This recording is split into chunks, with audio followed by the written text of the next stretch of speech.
Hi guys, तो आज हम फिर से हाजिर हैं एक नई वीडियो लेकर आपके लिए। और इस वीडियो में मैं आपको AIR-1 राजन काबरा, जिनकी IPCC CA इंटरमीडिएट में जिनकी ऑल इंडिया रैंक 1 आई है, उनके बारे में बताएंगे। लेकिन उनके बारे में बताने से पहले मैं आपको कुछ चीज़ें बता दूं कि आपके बहुत सारे सवाल होंगे।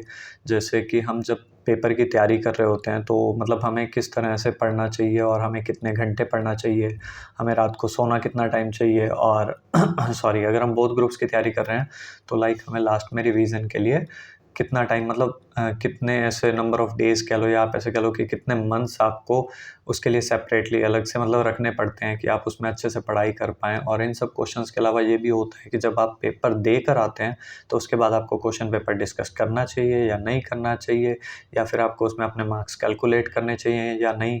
तो इन सब चीज़ों के बारे में डिस्कस करेंगे। और सबसे इम्पोर्टेंट चीज़ ये भी है, मैं आपको ये बता दूँ कि उनका जो इंटरव्यू मैं सुन रहा था तो उससे मुझे ये पता चला कि काफ़ी चीज़ें मतलब मैं लिंक कर पाया, क्योंकि मैंने भी जब सीए इंटर में पढ़ाई करी थी तो जैसे थ्योरी सब्जेक्ट्स के बारे में उनके कुछ टिप्स थी तो मैं उनसे बहुत लिंक कर पाया, क्योंकि मेरे खुद के सीए इंटर लॉ में 74 मार्क्स थे। तो इसलिए आई थिंक मैं आपको बहुत सारी ऐसी चीज़ें बता पाऊँगा बहुत अच्छे से, और जो पॉइंट्स उन्होंने भी बताए हैं एज अ रैंक होल्डर, तो वो सारी चीज़ें हम डिस्कस करेंगे ताकि आपको एक अच्छा ओवरव्यू मिले और आपका फिर अटैम्प्ट ना लगे, एटलीस्ट चाहे आप रैंक की तैयारी कर रहे हैं या नहीं कर रहे हैं, बट आपका एक ही अटैम्प्ट में क्लियर हो जाए। तो उसके लिए ये सारी वीडियो रहने वाली है। तो सबसे पहले मैं बता दूं कि राजन काबरा की सीए फाउंडेशन में भी रैंक आई थी, I think all India rank 1 ही थी। तो इस वजह से मतलब उनके पेरेंट्स को एक्सपेक्टेशन थी कि अब उन्होंने सीए इंटर दिया है तो टॉप 10 में तो आ ही जाएंगे। और ऐसा था कि उनके पेरेंट्स काफ़ी सपोर्टिव रहे हैं, ऑब्वियसली वो सबके पेरेंट्स ही रहते हैं। और दूसरी चीज़ ये थी कि उसके फादर भी सीए हैं, तो उन्हें एक अच्छी गाइडेंस भी वहाँ से मिल गई थी। और उसके फादर प्रैक्टिस में हैं, उन्होंने कहा कि अगर वो इन फ्यूचर में प्रैक्टिस करना चाहे तो वो कर सकते हैं साथ में। तो इन सब चीज़ों के अलावा मैं आपको ये बताना चाहूँगा कि जिस तरह से उन्होंने सीपीटी में भी रैंक 1 ली थी, तो उनका कहना ये था कि आपको क्वालिटी में बिलीव करना चाहिए रेदर देन क्वांटिटी। मतलब जब आप पढ़ाई कर रहे हैं तो आपको ये ध्यान देना चाहिए आप कितना अच्छे से आप कंसेप्ट को समझ पा रहे हैं, मतलब कंसेप्चुअल क्लैरिटी बहुत इंपॉर्टेंट है। और मैं देख रहा था कि उनके फादर ने ये चीज़ बोली थी कि सीए में 3 C's बहुत इंपॉर्टेंट रहते हैं। उसमें है आपकी कंसेप्चुअल क्लैरिटी, आपका कॉन्फिडेंस, और थर्ड चीज़ है आपकी कंसिस्टेंसी। मतलब कॉन्फिडेंस तो आपको अपने पे होना चाहिए। अगर आप तैयारी अच्छे से कर रहे हैं, आप एमटीपीज आरटीपीज सब करके जा रहे हैं, तो you should have that confidence कि आप क्लियर कर लेंगे। और उसके अलावा कंसिस्टेंसी आपको रखनी पड़ेगी, क्योंकि सीए का कोर्स बहुत ही वास्ट है। तो अगर आप डेली पढ़ते हैं 8 से 10 घंटे तो आई थिंक वो आपके लिए इनफ रहता है। लेकिन हाँ, रोज़ पढ़ना है आपको। और कंसेप्चुअल क्लैरिटी आपको ज़रूर होनी चाहिए, बिकॉज अब जो धीरे धीरे पैटर्न चेंज हो रहा है ना, चाहे वो सीए इंटर है चाहे सीए फाइनल है, तो अब न्यू क्वेश्चंस बन के आ रहे हैं। तो जब न्यू क्वेश्चंस आपके बन के आते हैं ना, तो वो जो पास्ट के जो क्वेश्चन बैंक्स होते हैं वो इतने यूज़फुल नहीं रह जाते। उनको बस बंदा एक ही बार पढ़ता है कि उसे पता चल जाए कि हाँ, किस तरह के क्वेश्चन फ्रेम हो सकते हैं या किस किस सेक्शंस पे पहले क्वेश्चंस आए हैं। बल्कि अब तो ऐसा है कि जिन सेक्शंस पे क्वेश्चंस नहीं आए वो कई बार ज़्यादा इंपॉर्टेंट हो जाते हैं, क्योंकि वो बहुत ईजी क्वेश्चंस भी बना के नए सेक्शन से पूछ लेते हैं, क्योंकि मैंने आपको बताया कि क्वेश्चंस तो नए आ रहे हैं। अब इसके बाद जो राजन काबरा हैं उन्होंने बताया था कि अगर आप, मतलब मैं उनके एक पॉइंट से बहुत एग्री कर रहा था। उन्होंने कहा कि अगर आप बोथ ग्रुप्स के लिए जा रहे हैं तो आप 400 मार्क्स के लिए नहीं, 400 से ज़्यादा के लिए सोचिए। क्योंकि अगर आप थोड़ा ज़्यादा के लिए सोचेंगे तभी आपके 400 आएंगे। अगर आप एटलीस्ट 400 के हिसाब से ही तैयारी करके जाएंगे तो नहीं आएंगे। और इस चीज़ से मतलब मैं काफ़ी रिलेट कर सकता हूँ, क्योंकि मेरे सीए इंटर में कुछ अटैम्प्ट्स लगे थे। ऑल्दो मैंने उन गलतियों से सीखा और मेरे सीए फाइनल में बहुत ही कम अटैम्प्ट लगे हैं। और इवन सीए फाइनल का मेरा लास्ट ग्रुप तो एक ही अटैम्प्ट में निकल गया था। और उस सारी जर्नी के पीछे रीज़न यही था कि जब आप तैयारी करते हैं ना, तो मतलब आपको एमटीपी आरटीपीज ये सब अच्छे से करना होता है। और जिस तरह से उन्होंने कहा कि हाँ, आपको 400 मार्क्स का नहीं, उससे ऊपर का सोचना है, तो मतलब वो बात बिल्कुल सही है। मैंने अपने एक्सपीरियंस से सीखा है कि जनरली क्या होता है कि हम जैसे फॉर एग्जांपल एक ग्रुप की तैयारी कर रहे हैं या बोथ ग्रुप की तैयारी कर रहे हैं, तो अगर हम फर्स्ट टाइम अपना अटैम्प्ट दे रहे होते हैं ना, तो हमें लगता है कि देखो टीचर ने अपनी क्लास में चीज़ करवाई है, टीचर का मतलब आप क्वेश्चन बैंक कर लो, उनकी बुक से कंसेप्ट कर लो तो आपका क्लियर हो जाएगा। बट अल्टीमेटली क्या होता है कि जैसे आपका अगर ग्रुप क्लियर नहीं होता ना, तो फिर आप और चीज़ें देखते हो, आप और सॉल्यूशंस ढूंढते हो कि अब मैं किस तरह से कर सकता हूँ। मतलब अब तो टीचर का मटेरियल भी मैंने पढ़ा था तो उससे क्लियर नहीं हुआ। फिर बंदा सोचता है कि यार इस बार थोड़ी और मेहनत करनी है, एमटीपीज कर लेते हैं, आरटीपीज कर लेते हैं। फिर भी अगर उसका क्लियर नहीं होता, फिर वो सोचता है कि पास्ट पेपर कर लें, पास्ट पेपर को एनालाइज कर लें, कुछ पेपर करेंगे तो ट्रेंड को हम एनालाइज कर पाएंगे कि किस तरह से आ रहा है। तो मतलब अल्टीमेटली और फिर हाँ, एक चीज़ और होती है, फिर भी अगर किसी का रह जाता है, कुछ ऐसा सीन रहता है, तो फिर वो क्या करता है कि वो आईसीआई के मैथ से पढ़ने लग जाता है, या फिर वो सोचता है कि यार आईसीआई के मटेरियल को साथ में गो थ्रू कर लें कि अब इसके बाद तो मतलब क्या ही रह जाएगा, और फिर मोस्टली आपका क्लियर हो ही जाता है उसमें। तो अल्टीमेटली ये चीज़ रहती है कि हम स्टेप बाय स्टेप सोचते हैं कि क्लियर करना है या नहीं करना, बट होता क्या है कि जब हम अपना पढ़ाई कर रहे होते हैं तो हमें ध्यान रखना चाहिए कि हम फर्स्ट टाइम में ही उन सब चीज़ों को करें ना। मतलब हम उनको बाद के लिए मत छोड़ें, हम ये मत सोचें कि ये हमारा पहला अटेम्प्ट है तो हम बाद में कर लेंगे। एक्चुअली रियलिटी ये है कि होता क्या है कि आप जब तैयारी करने बैठते हैं ना, तो आपको ये लगता है कि चलो टीचर ने इतना कराया है, एटलीस्ट इससे 200 तो आ ही सकते हैं। लेकिन कभी-कभी ऐसा हो जाता है कि देखो, अगर आपको कंसेप्चुअल क्लैरिटी बहुत अच्छे से है तो बहुत रेयर चांस है कि आपका ग्रुप क्लियर नहीं होगा। और साथ में प्रेजेंटेशन के लिए तो मतलब आप मॉक टेस्ट की प्रैक्टिस करते हैं तो आप उससे आइडिया ले ही सकते हैं। लेकिन अगर आपकी कंसेप्चुअल क्लैरिटी ठीक-ठीक है, मतलब एक नॉर्मल है, और फिर आपको लगता है कि आप सिर्फ टीचर के मटेरियल से पढ़ेंगे तो आप कर लेंगे, तो उसमें दिक्कत ये आती है कि अगर आप मॉक टेस्ट से कर रहे हैं, और मतलब सॉरी, मैंने आपको ये बताया कि अगर आप पढ़ाई कर रहे होते हैं और फिर अगर आपको लगता है कि नहीं, आप सिर्फ टीचर के मटेरियल से कर लेंगे, आपको आईसीआई के स्टडी मैट की ज़रूरत नहीं है, तो देखो दिक्कत उसमें ये रहती है कि जब आप आईसीआई का स्टडी मैट नहीं करते ना, तो आपको आइडिया नहीं रहता कि आईसीआई किस तरह से क्वेश्चन पूछ रहा है। या फिर बहुत बार ऐसा भी देखा गया है कि इवन सीए फाइनल में भी ये चीज़ देखी गई है कि जो आईसीआई का मटेरियल है ना, वो उसमें कई टॉपिक्स ऐसे होते हैं जिन पे टीचर के स्टडी मैट, जिन पे टीचर के क्वेश्चन बैंक में क्वेश्चंस ही नहीं होते। और इसका रीज़न ना सिर्फ यही होता है कि टीचर्स जो क्वेश्चन बैंक में क्वेश्चन डालते हैं ना, वो पिछले पेपर से उठा के डालते हैं, तो वो ये नहीं देखते कि आईसीआई क्या टॉपिक ऐड कर रहा है, क्या नहीं कर रहा। मतलब थोड़ा कम ही ध्यान देते हैं और हर टॉपिक को नहीं लेते हैं। मतलब उन्हें लगता है ना कि कोई टॉपिक बहुत पहले से डला हुआ है, 8-10 साल से, लेकिन वो पूछा ही नहीं जा रहा, उस पे आज तक कोई क्वेश्चन नहीं बना, तो वो खुद बना के नहीं डालते। मतलब जनरली मोस्टली टीचर्स के क्वेश्चन बैंक में यही हिसाब किताब रहता है। तो इस वजह से दिक्कत रहती है कि फिर हम आईसीआई का मटेरियल करते नहीं हैं, और पेपर में अगर कोई ईज़ी क्वेश्चन भी आता है ना, वो आईसीआई के मैथ से आ जाता है, और हमें वो भी नहीं पता होता कि वो कैसे करना है। तो सिर्फ कंसेप्चुअल क्लैरिटी ही ज़रूरी नहीं होती, अगर आप पढ़ रहे हैं तो आपको आईसीआई का स्टडी मैट भी कवर करना है।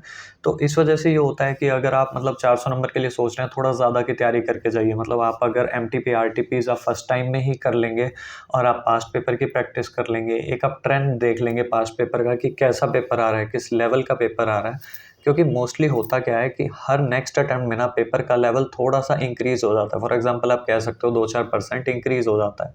तो आपको तैयारी उस हिसाब से भी करनी होती है। अब अगर आप जिस तरह से मतलब तैयारी कर रहे हैं, तो आपने फॉर एग्जांपल लास्ट टाइम का क्वेश्चन पेपर देखा, तो इस बार तो उससे लेवल अप ही आना है। बट अगर आप लास्ट टाइम का क्वेश्चन पेपर ही नहीं देख के जा रहे हैं, आप सिर्फ टीचर के मटेरियल पे जा रहे हैं, और आप एमटीपी आरटीपी नहीं कर रहे हैं, तो आपको नहीं पता क्वेश्चंस कितने ट्विस्टेड आने वाले हैं, क्योंकि आपने तो वो क्वेश्चंस करे ना जो उन्होंने पुराने बना रखे हैं, दे रखे हैं, तो वो तो बहुत पहले वो पूछ चुके होंगे आईसीआई वाले। तो हर बार ये तो नहीं है मटेरियल में क्वेश्चंस चेंज ही होते हैं। और हाँ, एक पॉइंट और भी है कि जो क्वेश्चंस ऐड होते हैं ना, या जो चीज़ें आईसीआई डार्क में मार्क करके रखता है, वो चीज़ें हमेशा इंपॉर्टेंट रहती हैं। और अमेंडमेंट्स तो देखो आपकी रहती हैं इंपॉर्टेंट, लेकिन हाँ, आपको ये भी ध्यान रखना चाहिए, कुछ चीज़ों में ऐसा भी होता है, आप नोटिस करेंगे कि अमेंडमेंट्स भी जो होती है ना, वो कुछ पेपर्स आपके ऐसे रहते हैं कि उनमें मतलब कुछ पेपर्स कह लो या कुछ सब्जेक्ट्स कह लो, इस तरह के रहते हैं कि उसमें जो अमेंडमेंट्स है ना, वो नहीं आती सेम अटेम्प्ट में। और कुछ सब्जेक्ट्स ऐसे रहते हैं जिनमें सेम अटेम्प्ट में अमेंडमेंट आती है। जैसे कई बार ऐसा हो जाता है कि किसी थ्योरी सब्जेक्ट में उसी अटेम्प्ट की अमेंडमेंट एप्लीकेबल जो होती है वो ना आए, लेकिन ऑन द अदर हैंड आपके जो प्रैक्टिकल सब्जेक्ट हैं उसकी अमेंडमेंट आ जाती है, और उसी अटेम्प्ट में आ जाती है। तो इसलिए आपको इन सब चीज़ों का ध्यान रखना चाहिए। और उसके बाद मैं आपको एक चीज़ बताऊँ, जो इन्होंने बताई कि हाँ, बहुत बार ऐसा होता है, स्टूडेंट्स को ये डाउट रहता है कि अब हमारे 100 दिन रहते हैं एग्ज़ाम्स के लिए, तो हमें मतलब किस तरह से तैयारी करें। अब उन्होंने पहले अगर एक ग्रुप दिया होता और उनके 150-160 मार्क्स के अराउंड आए होते हैं, तो उन्हें लगता है कि हम शायद बोथ ग्रुप नहीं दे सकते। आप बोथ ग्रुप दे सकते हो अगर आपकी क्लासेस कंप्लीट हैं, बट वो जो आपके लास्ट पेपर में 150-160 आए थे, उसमें आपको एक बार चेक करना पड़ेगा कि आपने जो पेपर दिए थे, तो आपके ऑन एन एवरेज सब में आप पास थे या नहीं थे। क्योंकि ऐसा है कि अगर आपके किसी पेपर में बहुत ही कम नंबर हैं और किसी में आपके बहुत ही ज़्यादा आ रहे हैं, तो दैट मीन्स कि आपको उसी ग्रुप पे अच्छे से फोकस करने की ज़रूरत है। अगर आप बोथ ग्रुप के साथ जाना चाहते हैं, तो उसमें आपको ये सोचना पड़ेगा कि आपकी कंसेप्चुअल क्लैरिटी कितनी है, क्योंकि अगर कंसेप्चुअल क्लैरिटी नहीं है, तो दैट मीन्स आपको वो सब्जेक्ट पूरा अच्छे से पढ़ना है, उसको टाइम देना पड़ेगा। और ऑब्वियसली आपको उसके एमटीपीज़ आरटीपीज़ करने पड़ेंगे। तो ये एक डाउट आ जाता है। और उसके अलावा उन्होंने बताया था कि जो एडवांस अकाउंट्स या अकाउंट्स की वो पढ़ाई करते थे, उसमें वो साथ में क्वेश्चंस के साथ टाइमर लगाकर क्वेश्चन सॉल्व करते थे। तो आई थिंक ये बहुत अच्छी टेक्नीक है। ये मैंने मतलब फर्स्ट टाइम ही सुनी कि क्वेश्चंस के साथ टाइमर लगाना। ऑल्दो मतलब पहले कभी सुनी होगी, इतना ध्यान नहीं दिया क्योंकि क्वेश्चंस करने में मेनली ध्यान रहता था, कभी टाइमर नहीं लगाया। बट आई थिंक एक रैंक होल्डर की यही स्ट्रेटेजी रहती है, तभी शायद वो रैंक होल्डर बनता है कि वो क्वेश्चंस पे टाइमिंग भी लगा कर रखता है। वो सिर्फ ये नहीं देखता कि मुझे क्वेश्चन आता है नहीं, वो ये भी देखता है कि मैं इसे कितनी जल्दी सॉल्व कर सकता हूँ। और आई थिंक ये बहुत ही अच्छी चीज़ है अपने आप को इम्प्रूव करने के लिए, क्योंकि पेपर में टाइमिंग ही बहुत मैटर करती है। क्योंकि बहुत बार क्या होता है कि पेपर आपको आता होता है और पेपर छूट जाता है, तो जब तक आप उसको फास्ट स्पीड में नहीं करेंगे तब तक आप मतलब मार्क्स अच्छे सिक्योर कैसे करेंगे। और जितना आप ज़्यादा पेपर अटेम्प्ट करते हैं उतने चांसेस ज़्यादा होते हैं आपके पास होने के। और उसके बाद हम आपको बताएं तो एमटीपी आरटीपी उन्होंने भी बोला था कि आपको बहुत अच्छे से करनी है। और जैसे कुछ प्रैक्टिकल सब्जेक्ट्स में, फॉर एग्जांपल अकाउंट्स में ही हम लगा लें सीए इंटर में ही, तो उन्होंने बोला कि लास्ट 1.5 डेज़ के लिए उन्होंने कुछ नोट्स बना के रखे थे और उन्हीं से कंसेप्ट रिवाइज कर लिए थे और मोस्ट इंपॉर्टेंट क्वेश्चंस की एक लिस्ट बना ली थी। वो लिस्ट से उन्होंने क्वेश्चंस पढ़े थे लास्ट 1.5 डेज़ में। और आई थिंक बेटर भी आपके लिए यही रहता है कि आप कंसेप्ट्स के तो आप लिख के करें, उनके नोट्स बनाएं, ताकि आपको मतलब लास्ट में एक होता है ना कि एक समराइज चीज़ मिल जाती है। और सारे क्वेश्चंस आप लास्ट डे में प्रैक्टिस नहीं कर सकते, तो वही इंपॉर्टेंट क्वेश्चंस करें जिनसे आपके कंसेप्ट भी क्लियर हो जाएं, अच्छे क्वेश्चंस हो और एक लिमिटेड नंबर ऑफ क्वेश्चंस हो, ताकि आपकी तैयारी अच्छे से हो जाए। क्योंकि मैटर ये करता है कि आप कितने अच्छे से उन चीज़ों को रिवाइज कर पा रहे हैं, रेदर देन ये कि आप 1.5 दिन में अपने रिवीजन ही पूरी ना कर पाएँ, तो उसका कोई फ़ायदा नहीं। क्योंकि आपने पिछले 5 महीने 6 महीने पढ़ने में लगाए होते हैं, क्लासेस में लगाए होते हैं। तो बेटर ये रहता है कि आप अच्छे से पढ़ाई करें और उसकी अच्छे से रिवीजन भी करें। बिना रिवीजन के मतलब वो सारी पढ़ाई ऑलमोस्ट वेस्ट हो जाती है, क्योंकि अगर आप उसे एंड में रिवाइज नहीं कर पा रहे तो आपको पेपर में याद नहीं रहेगा और फिर आप अच्छे मार्क्स कैसे लाएंगे। और जहाँ तक टिप्स देनी है प्रेजेंटेशन के बारे में, तो प्रेजेंटेशन के बारे में उन्होंने भी ये बोला कि पेंसिल स्केल यूज़ करें। और ये चीज़ खासकर आपके थ्योरी सब्जेक्ट्स में बहुत काम आती है, क्योंकि उससे थोड़ा लेंथ बढ़ जाती है पेपर की, ऐसा लगता है। तो इसलिए एक प्रेजेंटेशन अच्छी भी हो जाती है। और सिर्फ मतलब साइड में मार्जिन्स को आपको अंडरलाइन नहीं करना है, बल्कि जब आप लिख रहे होते हैं तो जो की पॉइंट्स आपको लगते हैं उनको भी आप अंडरलाइन कर सकते हैं, सर्कल कर सकते हैं, रेक्टेंगल कर सकते हैं, मतलब जिस तरह से आपको ठीक लगे। बट आप एटलीस्ट अंडरलाइन ज़रूर करें अपने की पॉइंट्स, ताकि एग्जामिनर वहाँ से देख के ये समझे कि हाँ, इस बंदे को आता है, इसको कॉन्फिडेंस भी है और इसे चीज़ पता है क्या लिखनी है, तभी अंडरलाइन करके दे रहा है कि मैं अगर यहाँ से मेन मेन पॉइंट पढ़ लूँ तो मैं नंबर दे दूंगा। और वो चीज़ बहुत इफेक्टिव भी रहती है, क्योंकि अगर आप एक पूरा पैराग्राफ लिख के आएंगे, चीज़ें पॉइंट्स में नहीं लिखेंगे और अंडरलाइन नहीं करेंगे, तो एग्जामिनर उसे पूरा पढ़ने बैठ जाएगा और फिर उसे अच्छा नहीं लगेगा, तो वो आपको बिल्कुल भी मार्क्स नहीं देने वाला। तो इसलिए बेटर ये है कि प्रेजेंटेशन अपनी अच्छी रखें। और थ्योरी सब्जेक्ट्स में प्रेजेंटेशन बहुत मैटर करती है। और मैंने आपको बताया भी था कि मेरे भी सीए इंटर लॉ में 74 मार्क्स थे, तो वो ऐसे ही आए थे कि मैंने पूरा लॉ एक समराइज्ड वे में खुद से लिख लिया था और पॉइंट्स के फॉर्म में लिख लिया था। और फिर मैं जब उसे रिवाइज करता था तो मैं उसी पे अंडरलाइन करता रहता था, अंडरलाइन कर रहा, उसके निमोनिक्स बनाए, चीज़ें बहुत अच्छे से बार बार रिवाइज करी। मतलब मुझे आज भी याद है कि ऐसा था, लॉ के पेपर से पहले मैं जो अपने नोट्स बना रखे थे, सेल्फ नोट्स, मैं उसको कम से कम 3 रिवीजन कर गया था, वो 1.5 डेज में। तो अल्टीमेटली मैं आपको यही कहना चाहूँगा कि आप जिस भी तरह से करें, मतलब थ्योरी सब्जेक्ट्स आप जितना लिख के करते हैं ना, उतना आपके लिए ज़्यादा बेनिफिशियल रहता है। और सीए इंटर में तो खासकर आप मतलब पूरा सब्जेक्ट इतना भी वास्ट नहीं होता सिलेबस, तो आप लिख के कर सकते हैं। और मैंने लॉ लिख के किया था और उसके मुझे मार्क्स भी बहुत अच्छे मिले थे। तो यू नेवर नो कि आपका कौन सा सब्जेक्ट आपके लिए अच्छा पड़ जाए, आप किस में ज़्यादा मेहनत कर लें। या कभी कभी ऐसा भी होता है कि थ्योरी में अच्छे नंबर आ सकते हैं, वो आपने देख ही लिया, तो ऐसा कुछ नहीं है कि सिर्फ आपके प्रैक्टिकल सब्जेक्ट में ही अच्छे मार्क्स आते हैं। जनरली रहता है कि प्रैक्टिकल क्वेश्चंस में थोड़ा इजी रहता है, लेकिन थ्योरी में भी आपके मार्क्स आ सकते हैं अगर आप रिटन प्रैक्टिस अच्छे से करेंगे तो। और हाँ, आपको पास्ट पेपर एमटीपी आरटीपी ये ज़रूर करके जाना है। और मेरे साथ तो ऐसा रहा है कि मैं जब भी एमटीपी आरटीपी करके गया हूँ ना, उस अटेम्प्ट में ग्रुप ज़रूर निकला है। तो ये मैंने आपको एक ऐसा सीक्रेट बता दिया। और उसके बाद मैं आपको एक चीज़ बताना चाहूँगा कि एडवांस अकाउंट्स में उन्होंने बताया था कि जैसे वो फॉर्मेट जो होता था, तो वो फॉर्मेट हाथ से लिख के करते थे और फिर उसे बिना देखे भी लिख लिया करते थे, ताकि वो अच्छे से याद हो जाए। डीटी और लॉ में जहाँ तक बात है, तो उन्होंने सिर्फ कंसेप्ट्स पे ज़्यादा फोकस किया रेदर देन क्वेश्चंस, क्योंकि लास्ट 1.5 डेज में आप कंसेप्ट ही पढ़ के जा सकते हो। और उसके अलावा उन्होंने ये बताया था। हाँ, अब हम आ जाते हैं कुछ आपके अच्छे क्वेश्चंस जो थे 1-2 कि आपको कितने घंटे पढ़ाई करनी चाहिए। एक्चुअली इवन उन्होंने भी यही बताया कि वो पढ़ाई भी 8 से 10 घंटे करते थे और 8 घंटे वो मिनिमम नींद लेते थे। और मैंने भी आपको हमेशा यही बोला है कि आप 8 से 10 घंटे ही पढ़िए। आप अगर 10 घंटे से ऊपर पढ़ते हैं ना, तो वो एक दिन तो आप पढ़ लेंगे, लेकिन फिर नेक्स्ट टाइम वो बहुत हेक्टिक हो जाता है आपके लिए। तो आई थिंक बेटर ये रहता है कि आप 8 घंटे, 9 घंटे पढ़ें, इतना इनफ रहता है। अगर आपके पास और टाइम भी है ना, तो आप एक चीज़ कर सकते हैं कि आप पढ़ने की बजाय उनको एनालाइज़ कर लें, पिछले पेपर के क्वेश्चन्स उठा के देख लें, उसके आंसर रीड कर लें। मतलब ये नहीं कि आप 8 से 10 घंटे सिर्फ़ चीज़ें लर्न करने में लगे हैं, समझने में लगे हैं, तो वो आपके माइंड पे बहुत प्रेशर डालता है। और ऐसा तो है नहीं कि आपको एक ही दिन पढ़ना है या 1.5 डेज़ में पढ़ना है पेपर के लिए कि आप पढ़ते ही जा रहे हैं।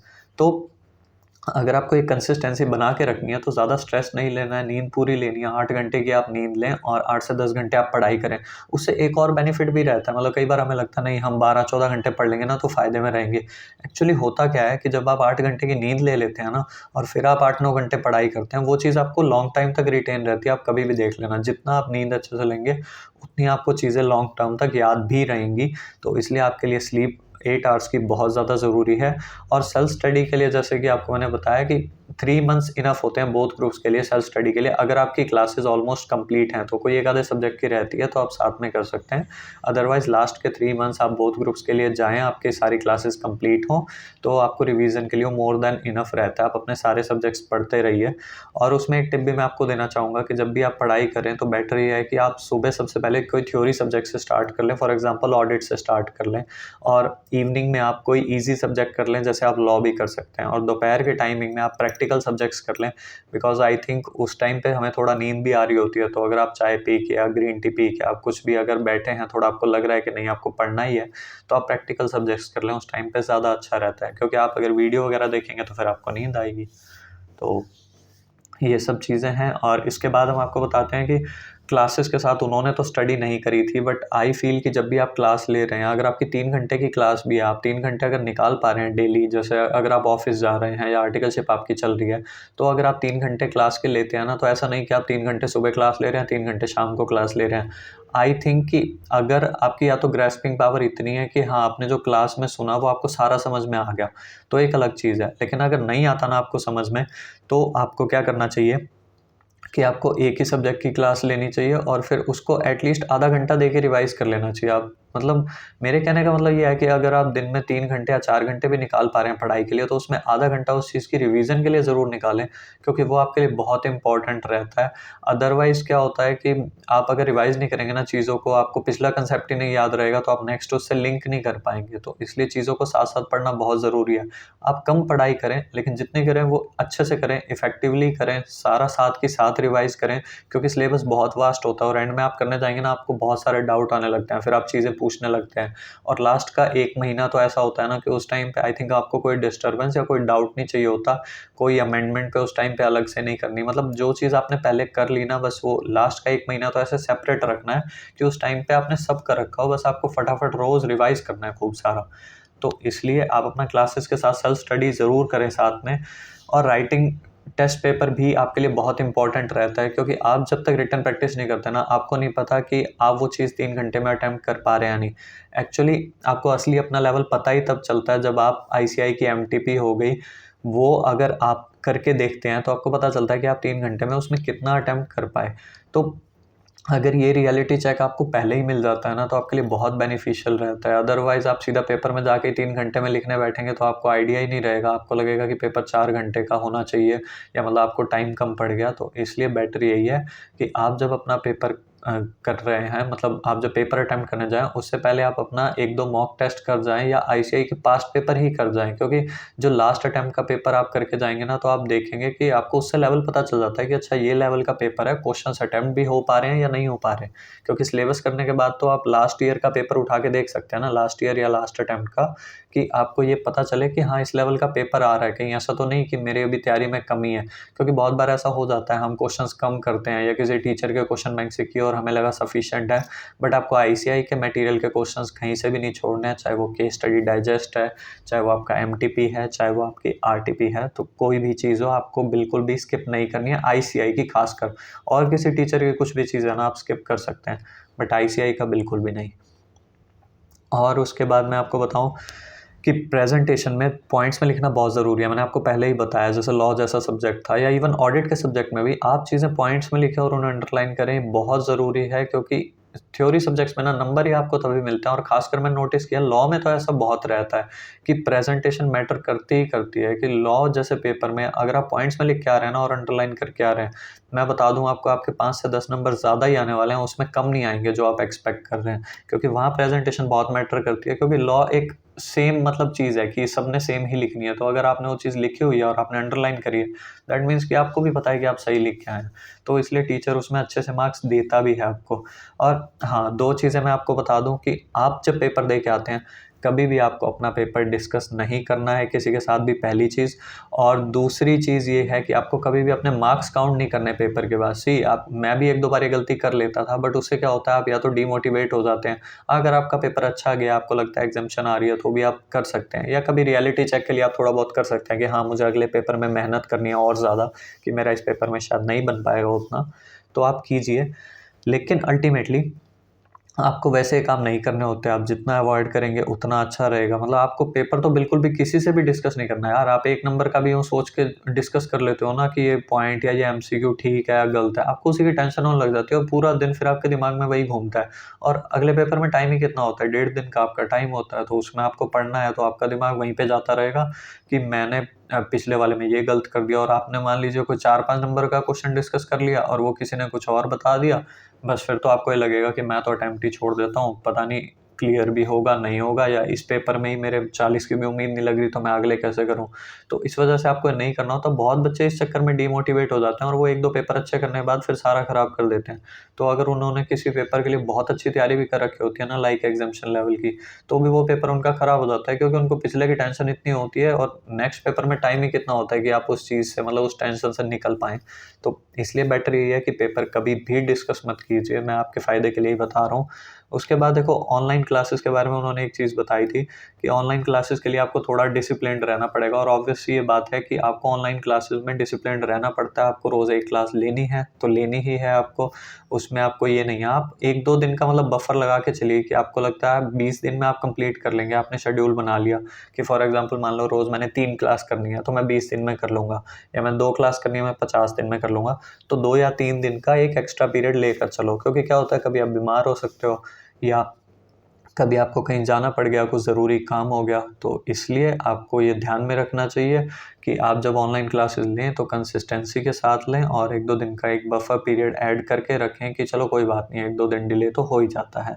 उसके अलावा आपको ये ध्यान नहीं देना चाहिए आप कितना पढ़ाई कर रहे हैं, मतलब डेली आप 10 घंटे निकाल रहे हैं, 12 घंटे, 15 घंटे निकाल रहे हैं। आपको ये ध्यान देना चाहिए आप कौन से टॉपिक्स कर रहे हैं। मतलब आप टॉपिक्स पे टारगेट लगाओ अपने, कि आज मुझे इतना फिनिश करना है, आज मुझे इतने पेज पढ़ने हैं, रेदर देन कि आप ये सोचो कि आज मुझे इतने घंटे पढ़ाई करनी है। नहीं तो फिर आपका सारा ध्यान तो टाइम पे ही चला जाएगा और आप पढ़ाई कितनी करोगे फिर। और एक चीज़ ये है कि आपकी इंग्लिश के बारे में उन्होंने एक पॉइंट बोला था कि इंग्लिश आपकी अगर नॉर्मल भी है ना, तो भी चल जाता है वहाँ पे। इंग्लिश ऐसा नहीं होता कि आपको बहुत अच्छे-अच्छे पॉइंट्स लिखने हैं या कुछ मुश्किल पॉइंट्स हैं, मतलब कुछ मुश्किल वर्ड्स हैं या कोई टिपिकल चीज़ें हैं, तो वही आपको लिख के लानी है पेपर में। आप एक नॉर्मल ईज़ी इंग्लिश लैंग्वेज में भी लिख सकते हो पेपर। और यही होता है, मतलब नॉर्मली हर बच्चा, ऐसा तो है नहीं कि हम आईसीएआई का मटेरियल बिल्कुल एकदम रट्टा मार के चले जाएँगे। तो बेटर यही है कि आप अपना एक नॉर्मल इंग्लिश में लिखें पेपर, बस ये अच्छे से लिखें, नीट एंड क्लीन लिखें, अच्छी प्रेजेंटेशन के साथ लिखें, पॉइंट्स में लिखें, क्वेश्चन के नंबरिंग अच्छे से डालें। और अपना जब आप तैयारी करें, तो मैं आपको फिर से बता रहा हूँ, एमटीपी, आरटीपी, पास्ट पेपर, और मतलब इसी तरह से आप अपना तैयारी करें और पास्ट पेपर से आपको पता चल जाएगा कि आपका लास्ट पेपर का लेवल क्या था। तो इस बार आपकी तैयारी कैसी है और आप कैसा करने वाले हैं, एक रियलिटी चेक आपको मिल जाएगा। तो इस तरह से आपको तैयारी करनी है। और ऐसा कुछ नहीं है, आप मतलब साथ में कुछ अपनी हॉबीज़ भी फ़ॉलो कर सकते हैं थोड़ा बहुत। इवन मुझे याद है कि मैं एग्ज़ाम के टाइम पे भी ना, घर आने के बाद भी, या मतलब जैसे इवनिंग में खाना खाया उसके बाद वॉक करता था, तो मैं तब भी सॉन्ग सुन लेता था। ऐसा कुछ नहीं रहता था कि मतलब मैं 24 घंटे बैठ के पढ़ ही रहा हूँ, या जब मेरे को टाइम मिल रहा है मैं पढ़ ही रहा हूँ। थोड़ा बहुत आप कर सकते हैं, 1-2 गाने सुन लिए, कभी वीडियोस देख लिए 1-2, या मतलब कुछ भी ऐसा कर लिया जिससे आपका माइंड थोड़ा फ्रेश हो जाए। तो ऐसा कुछ नहीं है कि आपको सारा टाइम पढ़ते ही रहना है, बट हाँ, ये है कि आपको ज़्यादा टाइम वेस्ट नहीं करना। और उसके लिए आप ये सोच सकते हैं कि अगर आप टाइम वेस्ट कर रहे हैं, तो आपका जो कॉम्पिटिटर है वो बैठ के पढ़ाई कर रहा है। तो इस तरह से आपको काम करना है और आई थिंक आपको ये वीडियो में मैंने काफ़ी सारी टिप्स दी हैं। अगर आपको वीडियो बेनिफिशियल लगी हो तो अपने फ्रेंड्स के साथ शेयर ज़रूर कीजिएगा। और अगर आपको मेरे चैनल पे वीडियोस पसंद आ रही हैं तो मेरी इस वीडियो को लाइक भी कीजिएगा और मेरे चैनल को सब्सक्राइब भी ज़रूर कीजिएगा। मिलते रहेंगे हम नेक्स्ट वीडियो में। Thank you so much.